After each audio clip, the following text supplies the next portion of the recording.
First, punta kayo sa YouTube. Then, magsi-search tayo ng marimba remix. Kasi yun yung default ng iOS na ringtone. Marimba remix. Then maghanap na kayo ng anong gusto nyong music or kahit yung hindi remix or kung anong gusto nyong tugtog, pwede nyong gawing ringtone yan. Then yun na pili ko. Tapos click mo yung share. Then copy the link. Then next, punta na tayo sa documents app. Make sure you have this app. Then just swipe the lower right. Then punta kayo sa YouTube converter. Yung ginagamit ko is this one, ytmp3.cc.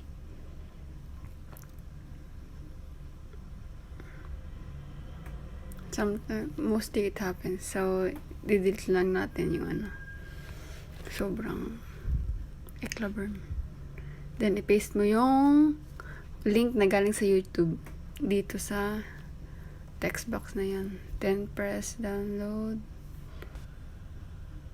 Usually talaga, nangyayari talaga itong ganito. Pero pwede naman natin ulitin ulit. I-type mo lang yung site ytmp3.cc. Tapos, paste mo ulit. Then, convert. Then, download. I-save mo siya sa iCloud. So, para makikita dun sa Garageband na app. Then, done. Then, swipe the lower left para magpunta tayo sa iCloud, i-check yung dinownload natin. Yun, downloading pa. Yun na yung bigante. Then, after this, punta na tayo sa Garageband na app. Make sure you have this application. Then, tap. Then, ito yung lalabas. Press mo yung nakabilog. Yung maliit na plus sa my right, upper right. I-tap mo yun para lalabas yung 18 bars. So, magsiset kayo kung gaano kahaba yung music na i-convert nyo. Then, press mo yung nakabilog. Then, ito ang lalabas. Pinutin yung files. Then, browse items. Para mapunta tayo sa documents. Then, browse again. Then, hanapin na natin yung dinownload natin galing YouTube.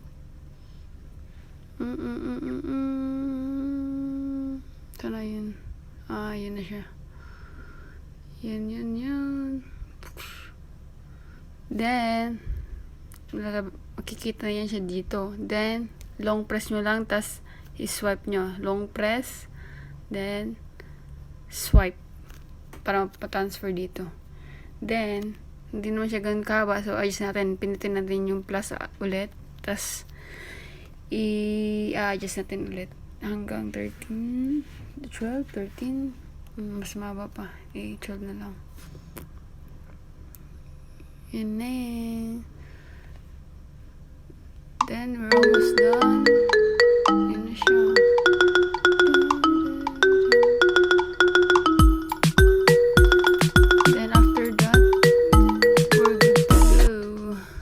Press mo lang yung naka-bilog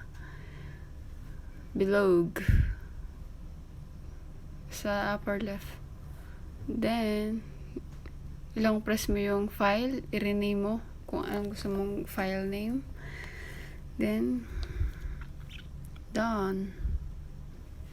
Para ma-transfer siya dun sa ringtone na long press mo then share. Then, convert as ringtone. Continue. Okay.